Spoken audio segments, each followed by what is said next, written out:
Haha.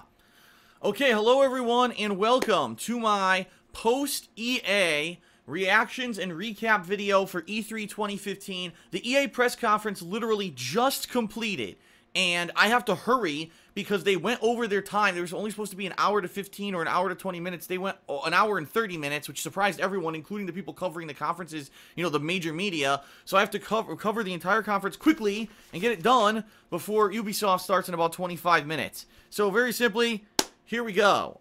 EA opens up with something we did not expect. That's right, ladies and gentlemen, coverage of the new Mass Effect game. It's called Mass Effect Andromeda, although we really don't get much information about the game. What you see is all kind of full motion video, all pre-rendered stuff. It's not in-game footage, but it does confirm that you'll be able to travel to multiple planets. It does show that a rover and or some kind of a vehicle that you can use for planetary travel, a la Mass Effect 1, which went away in Mass Effect 1, and we haven't been able to see it since then.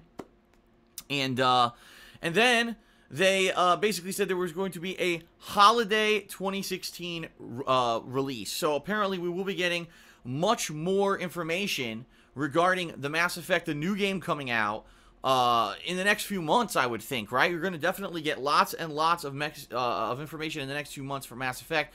But that was kind of the way they started off the press conference, and I hate to say it, but most of the press conference was downhill from there until the very end, with a few kind of highs hidden in there, all right? So the next thing that they actually talked about, well, actually the CEO of EA comes out, and I swear to God, you have to watch it or see a still of it for yourself. He was wearing Pee Wee Herman's suit. I shit you not. Light gray. The guy is incredibly skinny like Pee Wee Herman. All he needed was the red bow tie, and he could have started doing this with his hands and started doing the tequila dance of Pee Wee Herman because he looked exactly like him in this fucking suit. I don't know what the hell he was thinking. Then again, last year, he wore that really creepy villain suit where he looked like some sci-fi villain, which we're actually going to reference in a couple minutes, so hang on, okay? He talked a bunch of nonsense, and then they went on and started with Need for Speed. And they announced that Need for Speed is coming out November 3rd. As everyone already knows, this is going to be the game that is going to be online only. They didn't talk about that at all in their presentation, but this game is online only. You have to have an internet connection in order to play it. But again, they didn't talk about it at all. They say, now here's some in-game footage, and as they start showing it, right, it shows full motion video of real actors. So it's kind of like, are we watching a game on Sega CD or the 3DO, or are we watching a modern game? Really weird that they used real actors. Of course, the woman mechanic is a hot woman, and it's like, yes, I'm really sure that cute girls are really the grease monkeys that work on all these racers, right? Yeah, if you go into this professional street racing, all you see are hot female mechanics. But anyway, I digress. It's just a stereotype. They show the driving. They don't show too much. First of all, they show the actual, you're in the garage and you're doing the loadouts of your cars. And of course, everyone who loves car driving games is probably like, oh, they're coming all over the place. For me, I'm not a big fan of the car customization. I've never been into cars. So, in that regard, it's not that big of a deal. And it was okay. You see lots of customization. All right, whatever. They start playing the game. And I'll be honest, the game seems to be on par with other racing games that have been out recently, like The Crew.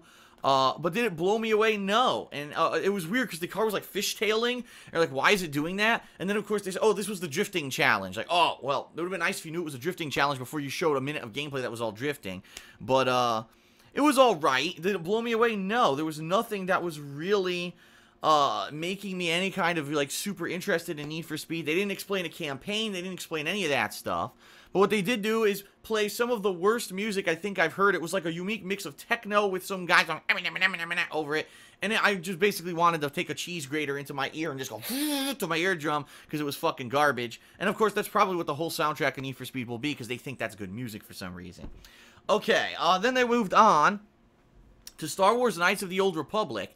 And it was kind of confusing because you're like, The Old Republic, that game's been out for years. Critically, people didn't really like it that much. It wasn't a huge sales hit. Had lots of issues when it first launched. What could they possibly be announcing? Maybe it's a console release of The Old Republic, right? Wrong. No. What it is, Star Wars The Old Republic is getting a free DLC expansion coming out on October 27th, 2015. And basically the guy comes out and says, we listened to the feedback of fans. You want more BioWare-style story. So this is going to be a free expansion that has BioWare-style story. Okay. So this was hilarious. because they start playing the trailer for it, right? And it shows two boys, one's wearing all black, one's wearing all white, and they're both Jedis, and it shows them fighting, and I said, BioWare, surprise twist, everyone. And I was just joking in the stream chat. I said, surprise twist, the kid in white is actually the evil one. And everyone laughed, ha ha ha ha. And that's exactly what it was. That's right, it shows these two boys fighting. One of them gets all fucked up, his face gets burnt, his arm gets like ripped off, so he gets a cybernetic arm and a face implant or whatever to cover his burnt face. They show the two of them like in front of, I guess, whoever the leader is that they were working for. And the white kid, the kid dressed in white, goes nuts and tries to assassinate the leader, and the kid in black uses his force powers to pull him back. And that's the end of the story, and it's kind of like predictable. Predictable much? Like, I could have written the fucking plot. And that was it. That's all that they're announcing. Nothing new for the game except for this new free expansion. Okay.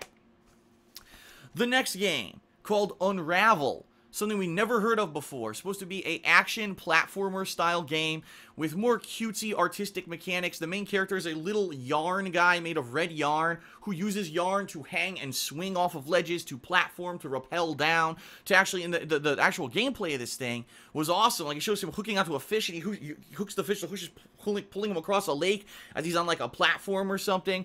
So it's kind of like a combination of, say, think Little Big Planet mechanics and that style of graphics, also kind of combined with, say, Kirby's Epic Yarn. It kind of looks like a combination of that, but it did look beautiful, and it almost, you're watching this trailer, it puts a smile on your face. But by far, the highlight was the guy who comes out, who's the game designer, like the head of the game designer. Says it's a team of only 14 people working on this game, Unravel. And the guy is, like, visually shaking as he talks. You could tell he's nervous as shit. Then he pulls out a figurine, a red, actual yarn figurine of the main character in the game, and he's going like this with the figurine. And you're like, this guy's gonna piss. Like, any second, this guy's just gonna let loose. There's gonna be golden showers and yellow rivers on this stage. Luckily, he contained himself, but you could tell he was incredibly nervous and happy to be there.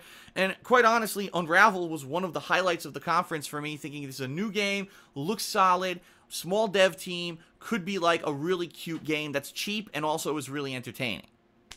Up next, they went on to Plants vs. Zombies Garden Warfare 2. Now, earlier today, in the Microsoft press conference, this was debuted, but they went more in depth in this press conference. They basically said it's a flip side of what that game of Garden Warfare 1 was. It's not going to be like it traditionally is in the Plants vs. Zombies games where the plants are always on the defense and the zombies are attacking. No. In this situation, the zombies have taken over and the plants are attacking, trying to take it back. So they actually show this 4-player cooperative mode called Graveyard mode, where it's the zombies who are playing like tower defense, and it's the waves and waves of plants that are attacking.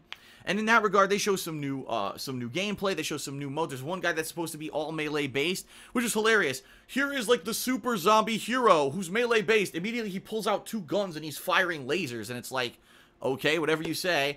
But yeah, there's some new classes and stuff they showed, and it definitely looks like it's worthy of being a sequel. Although, I'll be honest, some people were kind of being negative about it, like, oh, we don't want to see this. I'm like, yeah, but technically I didn't want to see Garden Warfare 2 years ago at E3, but then that ended up being one of the best games of the year for me, like playing, just fun-wise.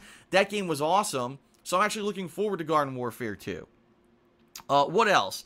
They also said they will integrate characters from the past, present, and future. So much like the mobile games, if you guys haven't played the Plants vs. Zombie mobile game, it goes through time. There's like things from ancient Egypt, and there's modern day stuff, and there's stuff from the future, like futuristic monsters and plants. It's going to be the same thing in this game.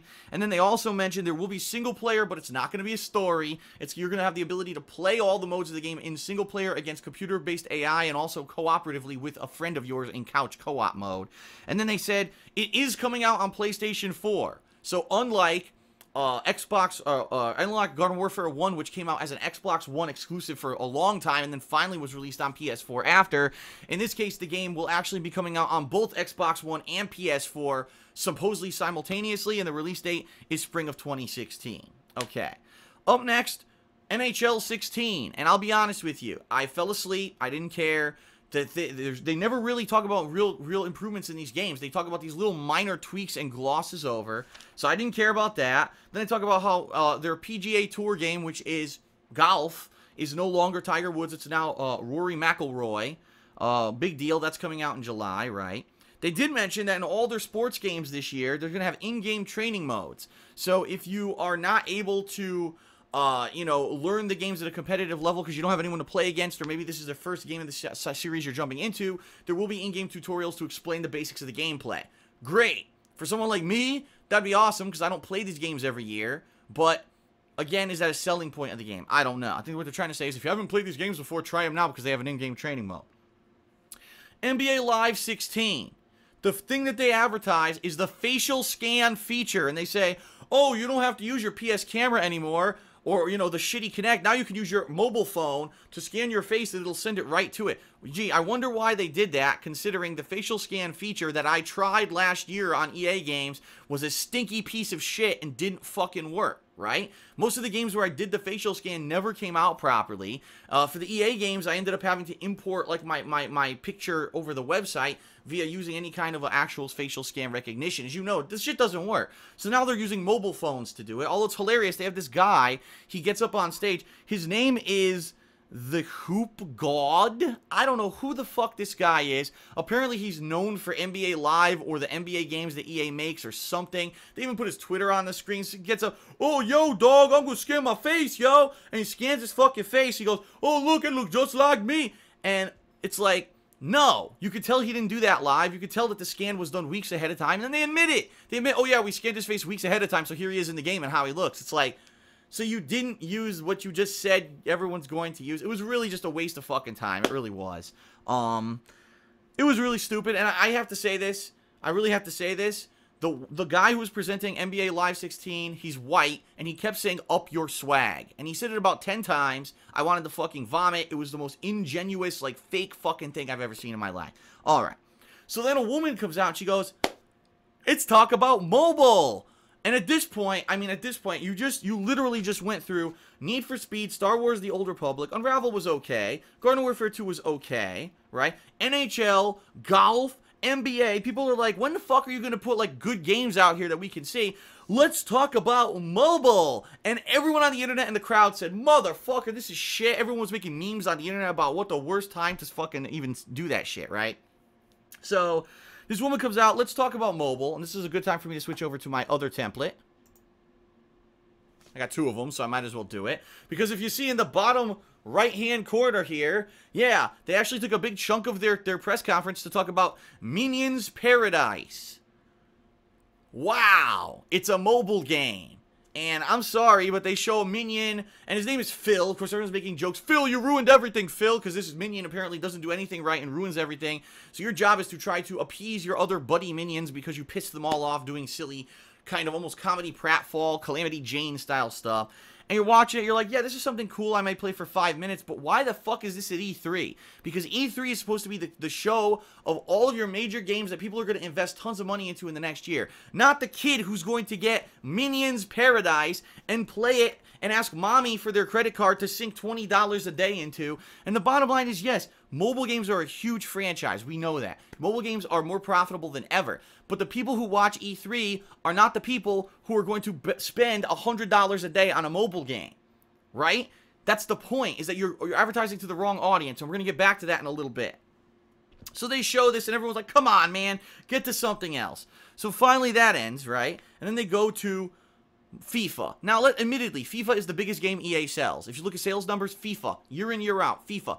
Biggest game, worldwide audience. Football is hugely popular everywhere, the biggest sport in the world. I understand why they got to spend time on FIFA.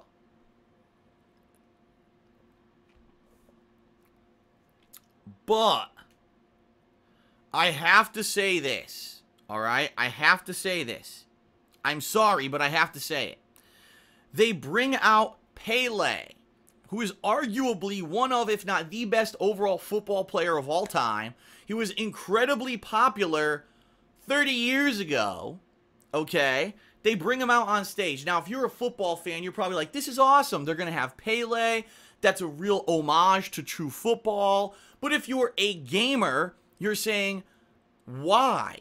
Just because you had Pele, right, at E3 in your press conference doesn't mean I'm going to go buy FIFA. And the bottom line is, FIFA has a dedicated fan base of people who will buy the game year in, year out no matter what. You are not going to sell this game to someone who's watching E3 and because they had Pele, I got to get FIFA this year. No, it's stupid. It's absolutely terrible terrible marketing. It shows they have no connection to the common gamer, and I'm going to talk about that in a moment. But anyway, Pele comes out, and everyone's like, wow. Then everyone remembers, oh yeah, he's Brazilian, and he doesn't really speak English that well. They literally give him almost 10 minutes of time on stage, of which you understand none. I'm sorry, I tried.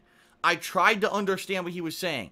I couldn't fucking understand what he was saying. So for me, it's like, you're wasting my time. I want information about games. There's no information about games, so you're wasting my time with a guy who, yes, he deserves lots of respect and lots of time, but not here at E3. This is a complete waste of everyone's time. It's disrespectful to those who are here. You're wasting our time with Pele. You're wasting Pele's time, because he could do better fucking things than waste our time at E3. So it was a waste of fucking time. They finally get rid of him. Then they go to the E3 trailer. They actually show that, oh, there'll be women this year, and the crowd popped for that. Wow, whatever. Okay, big deal, and that was the end of the FIFA presentation, okay? Then they started talking about Mirror's Edge Catalyst, okay? They announced this game is going to be a prequel story. You all know my feelings about prequels. Mirror's Edge Catalyst will be a prequel story explaining the origins of Faith, who was the main character of the original Mirror's Edge game back in, what was it, 2008? They say that the game will be free roam. Wow, that's kind of cool. Free roaming throughout the city with parkour. Maybe as you earn new abilities, you can go to different parts of the city. That could be really sweet. But then they announce, then they finally announce, that well, they don't really announce. They say that the main character is, or the main antagonist is an evil CEO who's taken over the world, and he's taken away personal freedoms, and he pretends like it's a democracy, but it's really not. Corporations rule the world, to which I commented in the stream chat. So basically, it's actually real-life USA right now. But I digress. That's a little sarcastic side comment. They show a picture of the villain of the game, okay? And you watch it, and you're like, wait a minute. And if you, I shit you not, take that picture from the trailer of Mirror's Edge Catalyst and take a picture of the EA CEO from last year's E3 conference, it's the same fucking guy. He's wearing the same outfit. Last year he wore the evil villain outfit. This is the guy. He's the villain of Mirror's Edge Catalyst is the CEO of fucking EA. Do it right now. You will find it. You will 100% say that's him. It looks just fucking like him. So anyway, they announced that this game will be out February 23rd, 2016, and that's it for Mirror's Edge Catalyst coverage. Okay. Madden, herp the derp, herpity derp derp derp, derp derp derp, John Madden, herp the derp derp derp, play action, herp derp, motion capture, derp a derp a derp. I don't need to say anything, because Madden is Madden. And the only new thing they announced this year is that you'll be able to do fantasy drafting and make your own fantasy teams. Who, again, I will say this again, the common person, the common gamer watching E3 doesn't give a fuck. This is a waste of everyone's time. People who care about Madden and only Madden. They don't care about the other stuff at E3. They're not watching the E3 press conference for Madden, so you're talking to the wrong audience, but they went on and on about Madden and everyone ignored it, okay? I will say this, and then we're going to conclude, because the final thing about the EA press conference was pretty good, okay? Madden... I'm sorry, I didn't mean to say. EA needs to understand something. They have a dual customer base. They have their sports titles, which are incredibly popular, their bread and butter, and that's what brings in consistent money for them every year. And then they've got their mainstream hardcore gamer titles, like Mirror's Edge, like Mass Effect, like something like an Unravel, like Star Wars, right? These are the games that another completely group of people are playing hardcore. I'm not saying there's no overlap. There is overlap, but the vast majority of people who care about the sports games are not watching E3 and don't care about that. They want to hear about this. This is the people, they want to hear about the other stuff, right? So what EA should do is make its own event. Since they hold the licenses for most sports, they should hold their own separate event and say, this is our sports event, where you can watch a press conference just about the sports games, and all the sports fans can fucking watch it, and then this is for everyone else. Because the bottom line is, if they didn't waste literally about 45 minutes of their press conference on sports games that no one gave a shit about, this press conference would have been 30 minutes long. I'm just saying. And really, the most accurate comparison that I can give, all right, to the EA press conference this year and every year. It feels like there's one group of geeky nerds who love video games, and there's one group of jocks over here. And the teacher said, guess what? You two got paired into a group for this semester. You have to work on a project together. And they're like, oh shit, how do we do this? We're completely uncompatible. One group doesn't care about the other side. And they somehow take this mishmash of a press conference, half of which caters to one group and half of which caters to another, and it makes no fucking sense. EA really needs to up their marketing and realize who their customer base is and stop wasting everyone's fucking time and money at E3, because the sports shit doesn't matter. No one cared that Pele was there besides hardcore football fans who are already buying FIFA. So you're advertising to the wrong audience. EA really needs to fucking step their game up and fucking wise up and know what to do at E3 next year, because this is just a joke at this point, okay? Alright, the final thing that EA presented at their press conference this year was Star Wars Battlefront, which of course was what everyone was waiting for. You know what I mean? We're all waiting for it.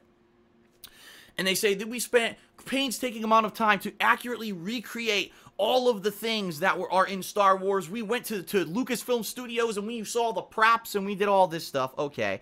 Then they announced that some map modes will have 40-player multiplayer, which is the first time we've heard that. We're like, wow, 40 players, that sounds sweet. And then they immediately say, we're going to show you one of the battles on Hoth, the ice planet from The Empire Strikes Back. And you can see there's going to be multiple levels of combat. You could be a foot soldier running on foot shooting things. You could be driving vehicles around. You could be in one of the walkers, the giant AT-AT walkers from the movies. You could be in aerial combat. So they show people in X-Wings and other things flying around. And then they show Darth Vader is there using his force powers, killing rebels. Then they show Luke Skywalker and he's fighting. And then Darth Vader and Luke Skywalker start fighting. And that's kind of the end of the trailer. It takes about, it's in-game footage supposedly on the PS4. They say it's all in-game footage. It was about maybe 5 to 10 minutes of gameplay, and it was pretty good. Another thing that got announced is it could be first or third person. If you're playing first person for the for the on-ground kind of infantry, it makes more sense. Third person for kind of, if you want to, or you could do other stuff. It's pretty good. It really is in that regard. It looks pretty good.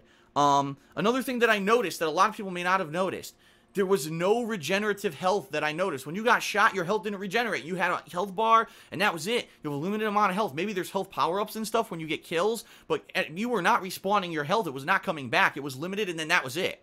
So it seems like it's going to be more of a classic Star Wars Battlefront experience.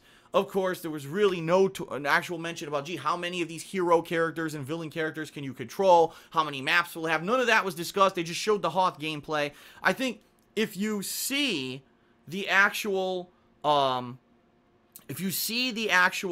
gameplay, it's actually quite impressive. You're like, this looks really good. And by the way, it ran at 60 frames per second, which was very impressive. But will the game warrant a purchase? We don't know. We have to see how much content will really be in the game when it comes out. And by the way, it comes out a week after Fallout 4. So let's just think about that for a minute, okay?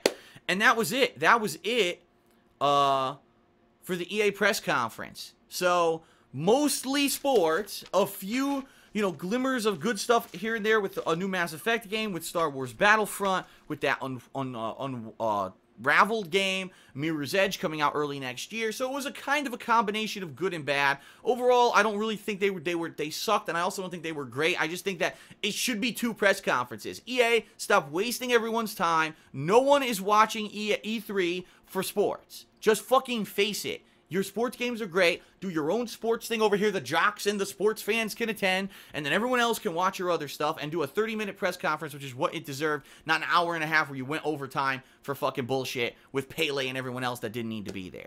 That's it for my E3 recap and reactions press conference. I will see you for all the other recaps coming up shortly. There's another one in 2 minutes I have to get ready for. Thanks for watching, everyone, and I'll see you then.